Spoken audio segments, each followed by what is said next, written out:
Talking about food, खाने की बात करें तो दांतों का जिक्र आता है। हमारे कुछ महाशयर ऐसे हैं जो ये समझते हैं कि ब्रश करना भी नहीं चाहिए, कोई मसला नहीं है। क्या वजह है इसकी? नहीं, ये तो अवेयरनेस की कमी है ना, जो कहते हैं कि ब्रश करना ही नहीं चाहिए। नहीं डॉक्टर साहब, अवेयरनेस सबको है। मतलब ब्रश तो हम बोल बोल के थक गए कि कम से कम 2 बार करो। नहीं, वो समझते हैं कि अगर ब्रश करेंगे, क्योंकि इतनी नेग्लिजेंस होती है। शुरू ही ब्रश करना कोई 20 साल में शुरू करता है या 18 साल में है। हाँ, ऐसे भी। और कई तो ऐसे पेशेंट्स आते हैं गवर्नमेंट हॉस्पिटल्स में जो आपको कहते हैं कि ब्रश होता क्या है, कभी ब्रश किया ही नहीं ज़िंदगी में।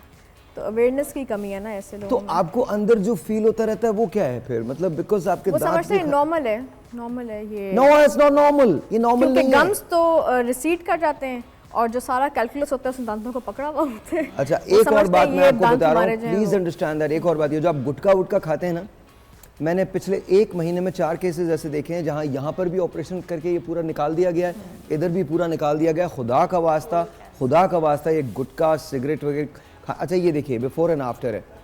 ये मुझे बताइए क्या होता, क्या ठंडा गर्म लगने की शिकायत होती है, बहुत सारी चीज़ें होती हैं, वजह क्या है? ये भी है, ये गम रिसेशन से ठंडा गर्म लगता है।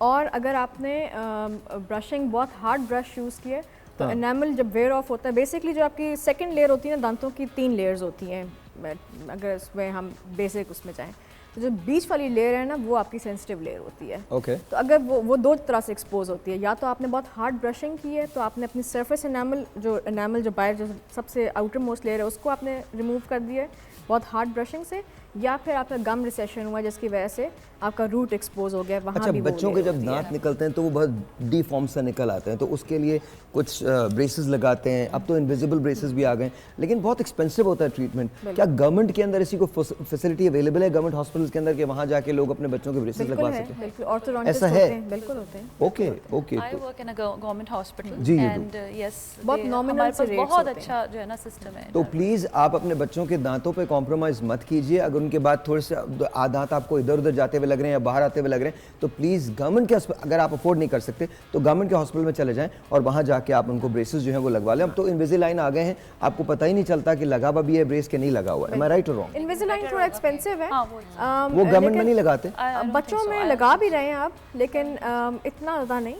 उसमें यह है कि अभी आप ये कह रहे हैं ना कि दांत निकलते हैं टेढ़े फेढ़े, वो बेसिकली मिक्स्ड डेंटेशन स्टेज होती है आपकी, जब बचपन दूध के दांत गिर रहे होते हैं और परमानेंट टीथ निकल रहे होते हैं। तो उस स्टेज में बेस्ट ये है कि कंसल्टेशन कराएं डॉक्टर से जाकर। कंसल्ट कराएं कि कई ऐसे होते हैं कि क्योंकि आपके दांत नॉर्मली बड़े होते हैं जो आपके परमानेंट टीथ हैं, तो लगता है कि वो टेढ़े फेढ़े, लेकिन वो होते नहीं है। जब आपका जॉ और आपका स्किन सारा वो जब आप ग्रो कर जाते हैं, जब फुल ग्रोन हो जाते हैं, तो वो सही लगता है वो मुंह के अंदर। अच्छा, वो दांत जो एक दूसरे के ऊपर आ जाते हैं वो ओवरलैप जो करते हैं, ये क्राउडेड टीथ को तो आप इसी तरह ही ऑर्थोडोंटिक्स के पास ही ले जाकर ठीक कर सकते हैं, ब्रेसेस के साथ ही। जितना अर्ली एज में आप लगवा लेंगे आप उतना बेटर है। हाँ, at least 10 to 12 years and onwards तो बेहतर रिजल्ट्स आते हैं। You can play with the bone. आप चूँकि एक्टिंग मॉडलिंग दोनों करती हैं, तो आपके लिए दांतों की हिफाजत कितनी इंपॉर्टेंट होती है? बहुत इंपॉर्टेंट है, बहुत इंपॉर्टेंट, क्योंकि मैं स्वीट्स भी बहुत ज़्यादा ले रही होती हूँ, तो I take care of my teeth. आप स्वीट्स भी ज़्यादा खाती हैं? बहुत ज़्यादा, but I do brush like twice. जी जी। हाँ। Do you run after that? मतलब टॉफी खाते भाग लेती हैं आप, क्या करती हैं? मतलब क्या मतलब आप do you, because you know माशाल्लाह यू केप्ट योरसेल्फ, तो इस वजह से बोल रहा हूँ। हाँ, तो मैं I don't eat junk food much. अच्छा, you don't eat junk food? No, I don't eat rice. Oh, you don't eat rice? चावल नहीं खाता। व्हाट अबाउट रोटी? रोटी बहुत कम। आई लव मटन, तो मैं अगर मटन मेरे सामने आए तो मैं मटन खा लेती हूँ, रोटी अच्छा, नहीं। तो आप अपनी एनर्जी को कॉम्पनसेट करने के लिए आप थोड़ा सा ये करिए, स्वीट्स वगैरह ले लेती हैं? हाँ, I am a sweet tooth person. Okay. तो मुझे बहुत पसंद है।